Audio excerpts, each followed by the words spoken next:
Hey guys, welcome to the Blue Sky Lounge, a Disney Imaginary podcast. I am your host, Tyler Iantkow, and this is episode 15. Now, the Blue Sky Lounge is a community where people can come and share their blue sky ideas for Disney, whether it be a new idea for an attraction or restaurant, or even a bathroom concept. We want to hear it and discuss it. You can subscribe to our show on either Apple Podcasts, Spotify, or YouTube, and if this is your first time listening to the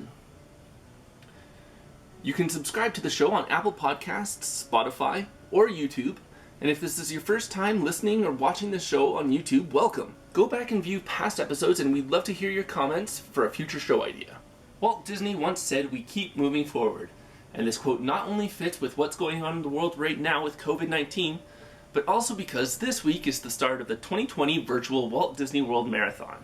This week, Lisa Donato-Glasner of thecastlerun.com, a lifestyle blog about Disney, running, and life in general, will be joining us again to talk about Run Disney and the Walt Disney World Marathon. Please welcome Lisa to the show. All right, folks, well, here on the Blue Sky Lounge, we do have Lisa Donato-Glasner from the Castle Run. Welcome, Lisa, back to the show. Thank you so much for having me again. We had such a good time last time. I couldn't wait to come back. Lot of fun.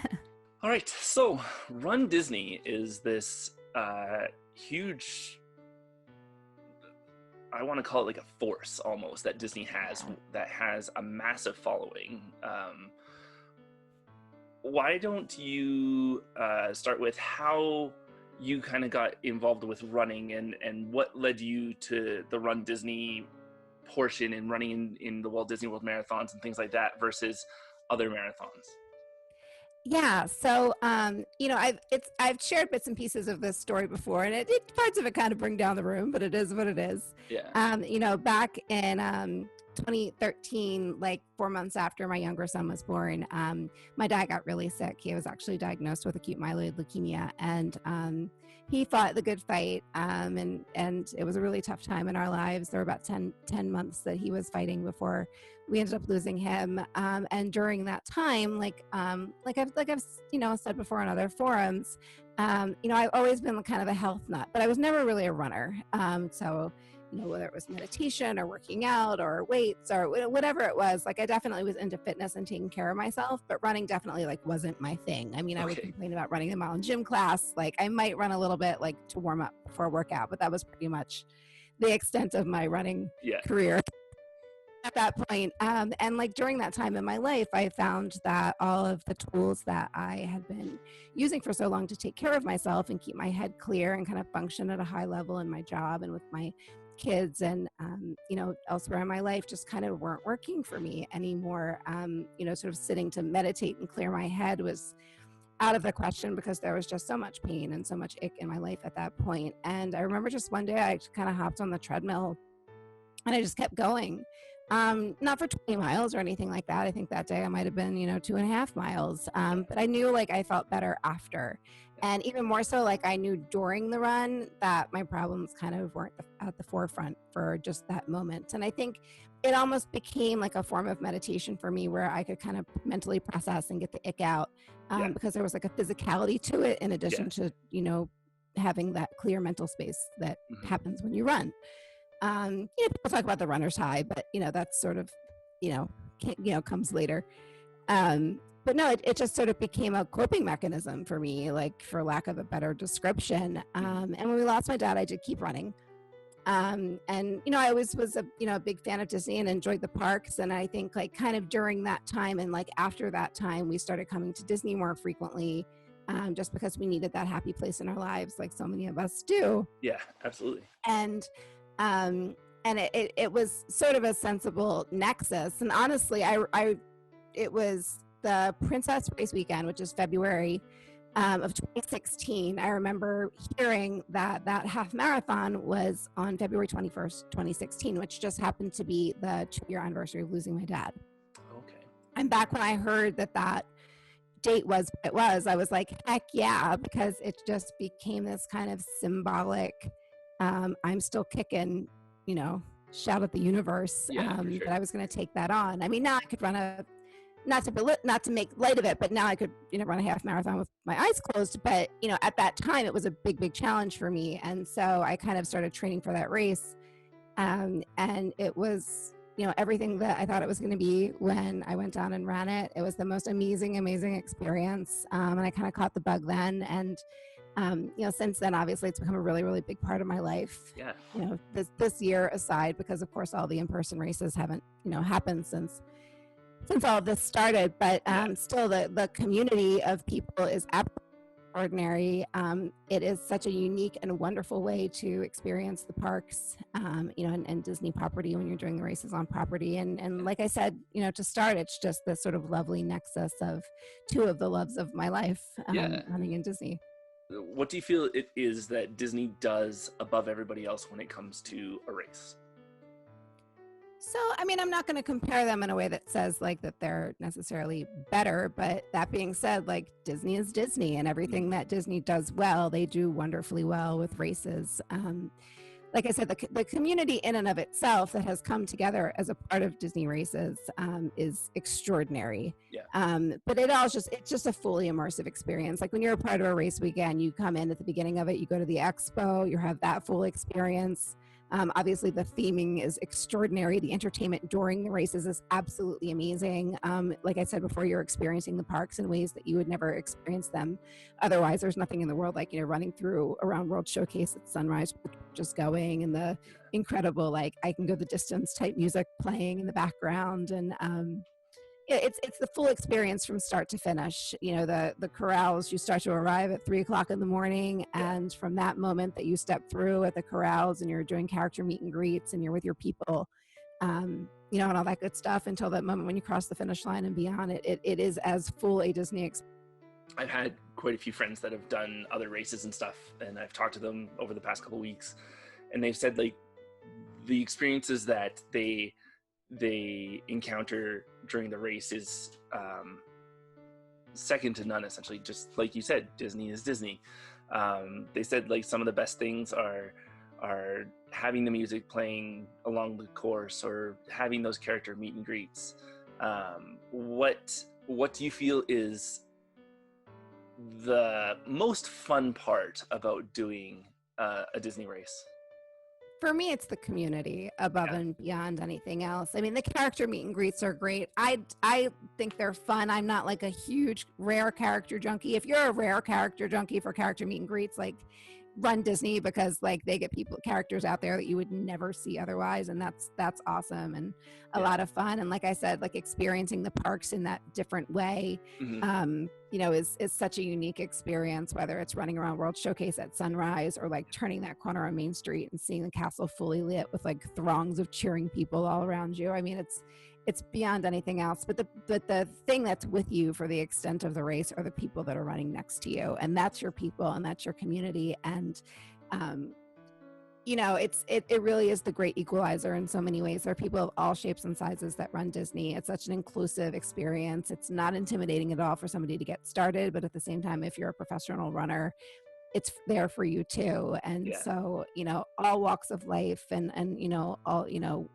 all your friends from old to young and light to heavy and, just getting there, it's everybody's kind of out there together and we can cheer each other on. And you really do sort of bond with people that you're struggling through those miles with. Yeah, that was actually going to be my next question is, for those people that are planning on doing a race in the future and maybe it's their first race, do you feel that it's like it is a welcoming community? Like if person A is having a really hard time halfway through the race, do you find that there's other people along the race that try and like motivate them, tell them to, like you're doing great kind of thing? Oh my gosh, like absolutely. Like, it's such an encouraging atmosphere. My favorite thing about the sport of running, or one of my favorite things anyway, is just the fact that it's you against yourself out there. It's not teams. There's no competitor. Like you are out there. You're not out there to beat the person in front of you. You're out there to like best your last fastest run or cross your new longest distance. And it's you against yourself and it's you against your last best run. And so, running in general tends to be a really sort of supportive, peer friendly sport. But when you're out there at Disney, whether it's, the princess races or, Star Wars weekend, whatever that's going to become, or anything else, we are all out there together. And if you're struggling out there, like there is going to be somebody to help you out. There's going to be somebody to help you from medical, and like, you know, there's going to be somebody to I mean, we have carried people over finish lines. Like if you're out there and you want to finish, we are going to get you over the finish line. Yeah. And so, yeah, I think like that combined with just the fact that it is such an inclusive atmosphere, like I think it is probably one of the least intimidating race environments that you're ever going to find. I think people tend to get a little bit intimidated by Disney because like everything else Disney, there's lingo, there's corrals, there's proof of time, there's like all these like words that people throw around. None of it's complicated. You know, and I would just say like kind of, you know, use your 10 minutes to kind of get up to speed on like what the little lingos are, or talk to somebody like me. I've got plenty of blog articles out there as well, get up to speed, but then just know that it's not an intimidating atmosphere at all. Yeah. What kind of advice would you give to a first-time runner that wants to do like a 5, 10, half marathon? Register.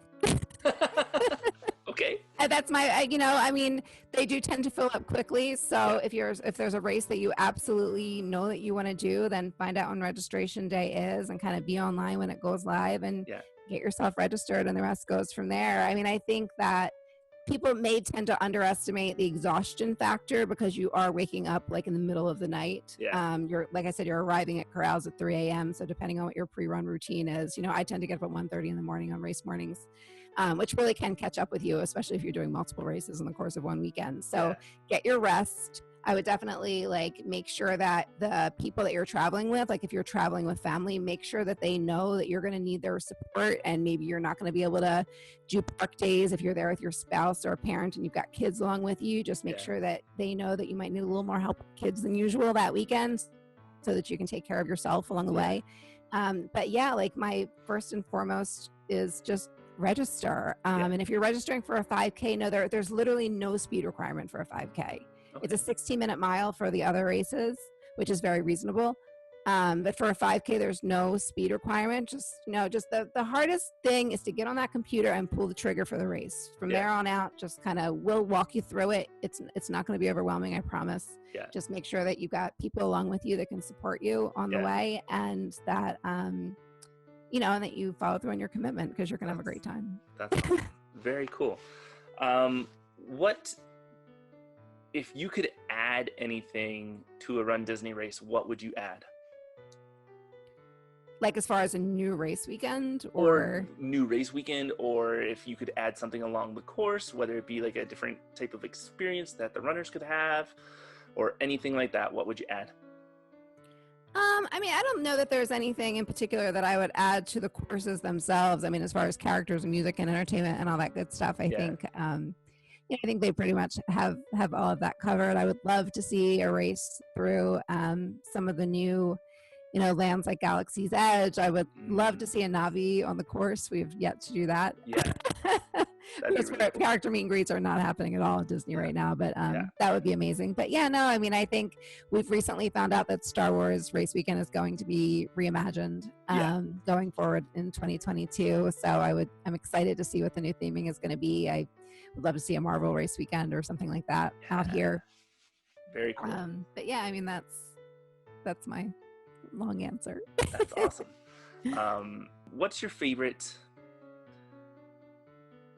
thing that you experienced while running? Like you mentioned seeing the sunrise over World Showcase, or seeing the castle lit up while you turn down Main Street. What's that one sight that you like gives you the shivers every time you see it when you run a Disney marathon? So I have a few answers for you, because there's no way I can't say them all. I'll be quick.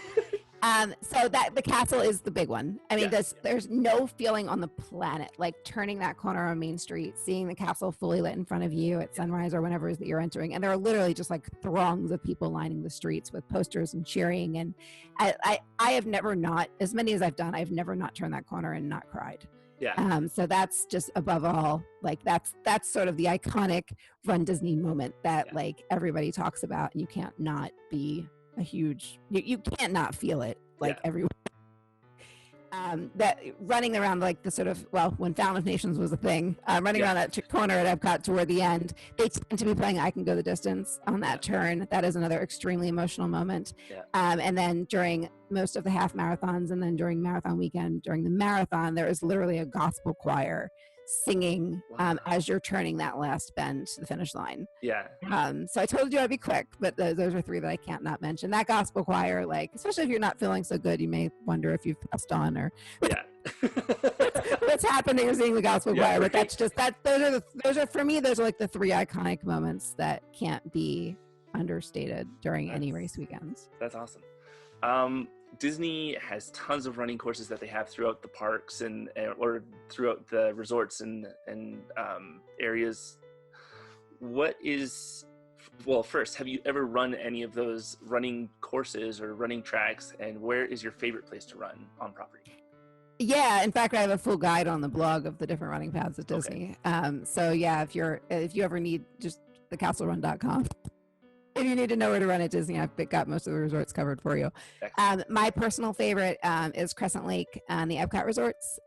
So you can get some good distance there, and it's also just a really special place to run. So around Crescent Lake, if you don't know, that's the lake that the boardwalk, yacht club and beach club surrounds. So you can do that Crescent Lake run, and you'll pass the Swan and Dolphin coming out, and you can actually run that path out to Hollywood Studios and back.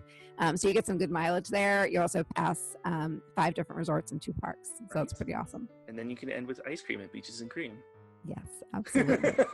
Or a drink at Hurricane Hannah's, depending on your age and your proclivities. Excellent. What do you feel is the necessity to have when you do run? Like what item is the necessity to have other than good shoes? That's my answer. Good shoes. When you're running Disney, a lot of people do love to dress in costume. Mm-hmm. And so I would say, like, if that's the kind, don't feel like you need to, like, there's as many people easily not in costume as in costume. Yeah. But definitely, like, have fun with it if you want to. So depending on what the theme of the run week is, or just like what characters you're into or whatever, like, absolutely, I wouldn't hesitate to have some fun and dress up and really kind of throw yourself into race weekend. That's always a good, a good way to make the most of the weekend. And it definitely is a way that Disney stands apart from others. Otherwise, like, and test it out. Like, I would say never running with fuel or, this goes for any runner, or, race gear or a costume or anything that you have not tested out. You don't want that first run to be in the costume on the yeah. Things can go awry, and you don't want that to happen to you for the first time when you're out there. Yeah. Otherwise, the answer that you told me I couldn't say is my real answer. You need good running shoes, and that's all you need to be a runner. Like, go out there, get yourself fitted for a proper pair of shoes, so you don't hurt yourself. Very cool. How many costumes have you used while you've been running at Run Disney? I don't know how many races have I done. I don't dress up every time. I'm definitely not like one of the crazy, like, really into it costume people, but no, we did Maleficent one year, like, and we had like the ears going on and the and everything, and that was awesome.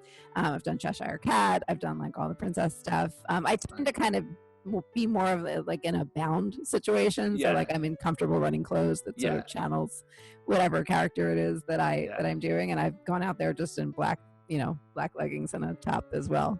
So a lot. Plenty. I think I tend to go more out for things like Star Wars race weekend or something where the theming is very specific. Excellent. Perfect. Yeah. All right. Well, I think that's kind of all the time that we have for today. So thank you so much for coming on again. We really appreciate it. Thank you. All right. And I hope that you have a great New Year. As you said, we're filming this New Year's Eve, so hope that 2021 brings you lots of luck and joy. And likewise to you, and everybody listening. 2020 has been a crazy, crazy year, but I think we should all be really proud of ourselves for getting through it. And I can't wait to see what 2021 brings. Excellent. Perfect. Well, thank you so much for coming back on. We really appreciate it, and have a great rest of your day. Thank you so much. Take care. Thanks again, Lisa, for joining us here on the show. Now it's time to hear from you. I put out the question of, if you could change or add any things to the marathon, what would it be? First off, one of the ideas that I had is I thought it would be really fun if you had the ability to ride one attraction on the race route itself. So for instance, if you wanted to ride Space Mountain, you could go in and ride it. Now I know that it messes with the time of the race, and it also messes up with the time limit per mile of the actual marathon, but I still think it would be a fun thing to do. To allow the participants that one special treat of having a certain amount of rides open that they could be able to ride during the race. But just remember, it would only be a limit of one, because we don't want to have everybody riding rides while they're racing. Shannon, who has run multiple Run Disney marathons, said, "I think it's a different experience for everyone, to be honest. Some people want more characters while others may want fewer. I personally found it was the perfect amount. For me, the only thing that I can think of would be to maximize the time in parks in the course themselves, but recognize that it's tough because the parks need to be open for the guests as well. So rather than wish for what I didn't have, I'm thankful for the experiences they have provided me just as they are." Now, Shannon, I completely agree with you. I think that would be a lot of fun to have the most amount of time in the parks. It would be really nice to maximize that time. But I also do understand, like you said, that the parks do need to be open for the guests.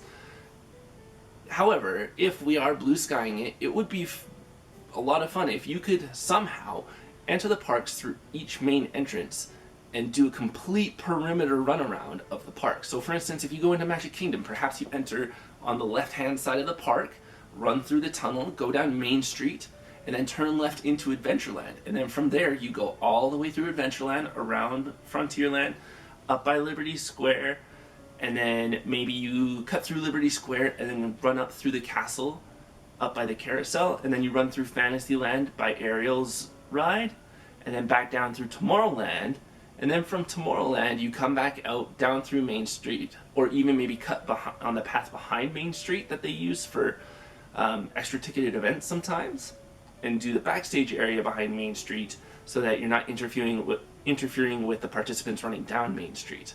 And then you can exit the park on the right-hand side of the turnstiles. And you could do that for every park. So with Epcot, you could do the same thing. Enter on one side, do a perimeter around World Showcase, and come back out the other side. With Hollywood Studios, again, a little bit harder, but you might be able to enter on the left-hand side, go down towards Mickey and Minnie's Runaway Railway, and then cut through Star Wars Galaxy's Edge, and then Toy Story Land, and then eventually go out by Fantasmic and cut out through the back part of Fantasmic.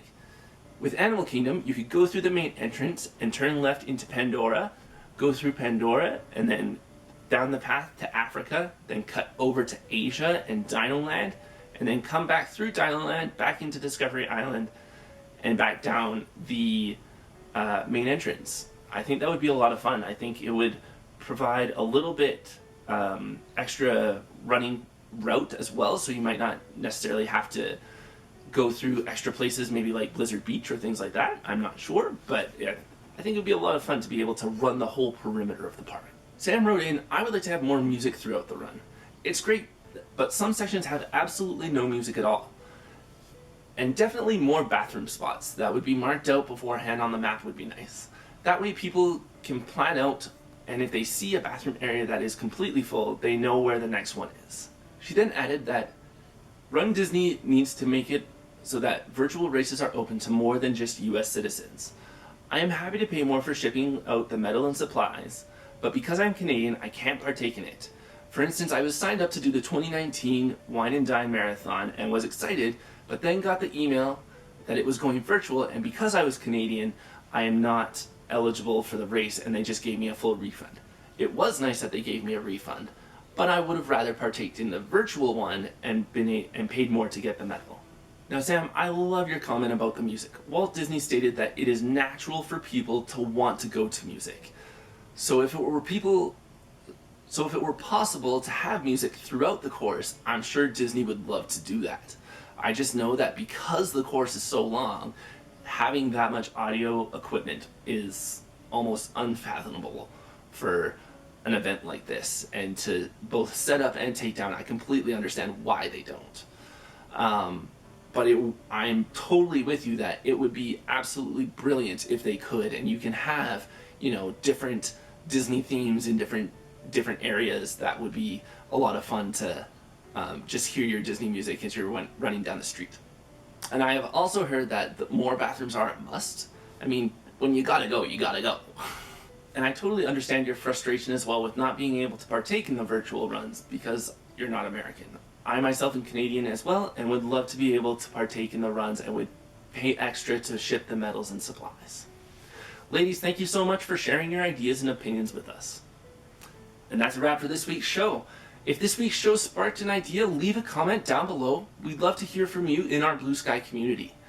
Now join us next week for the start of our World Showcase series, starting with an episode focusing on the Canada Pavilion. And get your thinking caps on for our show in 2 weeks, when we discuss how to bring magic home in the way of mixology. That's right, we'll focus on Disney-inspired drinks. Now, if you want to share your opinions or ideas on upcoming topics, head on over to our Facebook community page or to our new Reddit page. Links are in the description down below. Alternatively, you can also email me at theblueskylounge@gmail.com. Now, we are on most social media platforms by searching The Blue Sky Lounge. And don't forget to like and subscribe to this channel. And if you're new to the show, help spread the word by sharing this podcast. And don't forget to rate and review us on Apple Podcasts as well. Now, please note that this podcast is not affiliated with Disney in any way. This is a fan-run show featuring fan ideas and artwork and is in no way any true representation of what may or may not happen within the Walt Disney Company in the future. Now, thank you so much for taking the time out of your week to join us here at the Blue Sky Lounge. And remember to think, dream, believe, and dare yourself to use your imagination. Who knows what kind of blue sky thinking you can do from your armchair. Thanks.